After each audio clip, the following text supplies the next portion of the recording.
Salam TV, the solution for humanity. আসসালামু আলাইকুম ওয়া রাহমাতুল্লাহি ওয়া বারাকাতুহু। আল্লাহ রাব্বুল আলামিন ঈমানের যেই তিনটি মূলনীতি, তিনটি উসুল ঠিক করেছেন, তার মধ্যে এক নম্বর উসুল কি? অনেকেই পারেন না দেখি। এক নম্বর উসুল যে মারিফাতুর রব। কি সবাই প্রশ্ন এখনো পান নাই নাকি? হ্যাঁ, কবরের প্রশ্ন পান নাই? মালাকুল মাউত কিন্তু চিনে গেছে, আশেপাশে অনেক আসা যাওয়া করে, যে কোনো সময় এসে যাবেন, কার কোন সময় আসবেন কিন্তু ঠিক নেই। এজন্য প্রশ্ন যদি না পেয়ে থাকেন তাড়াতাড়ি প্রশ্ন কালেকশন করে নেবেন, কারণ পরীক্ষা যে কোনো সময় শুরু হয়ে যাবে। তা আপনি যে বসে আছেন যে আমি এখনো যুবক, আমার পরীক্ষা আরও দেরি আছে, কত যুবকের পরীক্ষা হয়ে গেছে, হয় নাই? সুতরাং যে কোনো সময় পরীক্ষা হয়ে যাবে, পরীক্ষা শুরু হয়ে যাবে। এই জন্য আগেভাগেই প্রশ্ন কালেকশন করতে হবে। আর প্রশ্ন তো আউট হওয়া, কি কি প্রশ্ন হবে কবরে আল্লাহ পাক আউট করে দিচ্ছেন না? তো প্রশ্নগুলা কালেকশন করে নেবেন, আবার প্রশ্নগুলার উত্তরও কালেকশন করতে হবে, না লিখবেন কি, বলবেন কি পরীক্ষার মধ্যে। তাহলে এক নম্বর প্রশ্ন কি? মারিফাতুর রব, আরবি সহ বলবেন, তাহলে বোঝা যাবে যে বাংলাদেশি হইলেও এটা নদ্দা সরকার বাড়ি মসজিদ থেকে আসছে। মন কান্নকির যখন দেখবে যে এটা আরবিও বলতে পারে, তো মন কান্নকির বলবে যে এটা কোথা থেকে আসলো, এটা নদ্দা সরকার বাড়ি মসজিদের তাফসিরের স্টুডেন্ট। কি বলবে না যে তাফসিরে এগুলো শিখছে আরবি, এগুলা মন কান্নকির বলবে যে আলহামদুলিল্লাহ, এর ভিতরে দুই একটা টিপার পরে বোঝা গেছে যে ভিতরে কিছু আছে, আলহামদুলিল্লাহ। আল্লাহ পাক আমাদের সবাইকে কবরের পরীক্ষায় শতভাগ পাশ করার তৌফিক দান করুন। তাহলে এক নম্বর উসুল কি? মারিফাতুর রব আযজা ওয়া জাল্লা। দুই নম্বর মারিফাতুদ দ্বীন। তিন নম্বর মারিফাতুন নবী সাল্লাল্লাহু আলাইহি ওয়াসাল্লাম। অর্থাৎ প্রথম হলো রবের পরিচয়, তারপরে হলো দ্বীনের পরিচয়, তারপরে হলো নবীর পরিচয়। এখন রবের উত্তর হলো মার রাব্বুকার উত্তর হলো কি? রব্বি আল্লাহ, রাদিতু বিল্লাহি রাব্বা। এখন রবকে চিনা যাবে কিভাবে, রবের পরিচয় পাওয়া যাবে কিভাবে? আরবিটা বলেন। মাশাআল্লাহ, ওই যে ওই কোনায় পাঠছে আমাদের ভাই হানিফ শিকদার ভাই, আলহামদুলিল্লাহ। বিআয়াতিহি ওয়া মাখলুকাতিহি।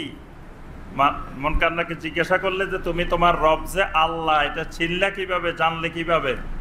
তখন কি বলবেন? বিআয়াতিহি ওয়া মাখলুকাতিহি। এই দুইটা শব্দ মুখস্থ করে রাখবেন। বিআয়াতিহি ওয়া মাখলুকাতিহি, যে আমার আল্লাহর আয়াতের মাধ্যমে এবং আমার আল্লাহর মাখলুকাতের মাধ্যমে আমার আল্লাহকে চিনছি। আল্লাহকে চিনার মাধ্যম দুইটা, একটা হলো বি আয়াতিহি আর একটা হলো বি মাখলুকাতিহি। আল্লাহর আয়াতের মাধ্যমে আল্লাহ সুবহানাহু ওয়া তাআলাকে চিনা যায়, আল্লাহর মাখলুকাতের মাধ্যমে, আল্লাহর সৃষ্টির মাধ্যমে আল্লাহ রাব্বুল আলামিনকে চিনা যায়। এক নম্বর যে উসুলটা, সেই উসুলগুলাই আল্লাহ পাক বর্ণনা করেছেন এই সূরায়। আমরা গত তাফসিরে অনেকগুলো আয়াত আল্লাহ পাক বলছেন ওয়া মিন আয়াতিহি ওয়া মিন আয়াতিহি, এগুলো আল্লাহর আয়াত, এগুলো আল্লাহর আয়াত, মানে এগুলোর মাধ্যমে আল্লাহ রাব্বুল আলামিনকে চেনা যায়। এক নম্বর যে উসুলটা, এই উসুলের অধীনে কিছু ইবাদত আছে। এক নম্বর উসুলের অধীনে কিছু ইবাদত আছে। এই ইবাদতগুলো কিন্তু মনস্তাত্ত্বিক ইবাদত, আকীদাগত ইবাদত, এগুলা কালবি ইবাদত, শারীরিক ইবাদত না।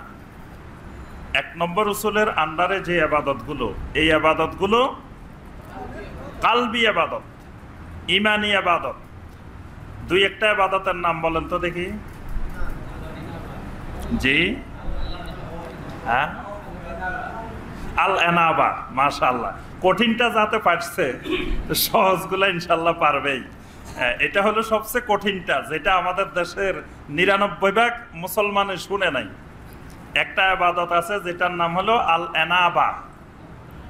আল এনাবা, এনাবা মানে একান্তভাবে আল্লাহ অভিমুখী হওয়া। এনাবা মানে হলো একান্তভাবে আল্লাহর অভিমুখী হওয়া, এটার নাম এনাবা। 1 নম্বর উসুলের আন্ডারে একটি ইবাদতের নাম হলো আদ-দোয়া। একটা ইবাদতের নাম আদ-দোয়া। আদ-দোয়া হুয়াল ইবাদা। নবী সাল্লাল্লাহু আলাইহি ওয়াসাল্লাম বলেছেন দোয়া হলো ইবাদত। এই ইবাদতটা 1 নম্বর উসুলের আন্ডারে ইবাদত। অর্থাৎ দোয়া হবে একমাত্র কার জন্য? যিনি আমার রব, দোয়াও হবে একমাত্র তার কাছে। এজন্য আল্লাহ পাক প্রথম শিখেছেন আলহামদুলিল্লাহি রাব্বিল আলামিন। আল্লাহ হলেন রাব্বুল আলামিন। যিনি আমার রাব্বুল আলামিন, ইয়্যাকা না'বুদু ওয়া ইয়্যাকা নাস্তাঈন, ইবাদত হবে একমাত্র তার, সাহায্য চাইতে হবে একমাত্র তার কাছে। তাহলে 1 নম্বর উসুলের আন্ডারে একটি ইবাদত হলো আদ-দোয়া, একটি ইবাদত হলো আল ইস্তিআনা। ইস্তিআনা, ইস্তিআনা হলো ইয়্যাকা নাস্তাঈন, ইস্তিআনা। তারপরে আল এনাবা, আর রুকবা, আল খাউফ, খাশিয়াতুল্লাহ, এগুলা হলো সব 1 নম্বর। আর নজর মানে মান্নত, তারপরে আজ-জবহে, কোনো কিছু জবাই করা, মান্নত করা, তারপরে এই ইখলাস, এগুলা হলো 1 নম্বর উসুলের অধীনে ইবাদত।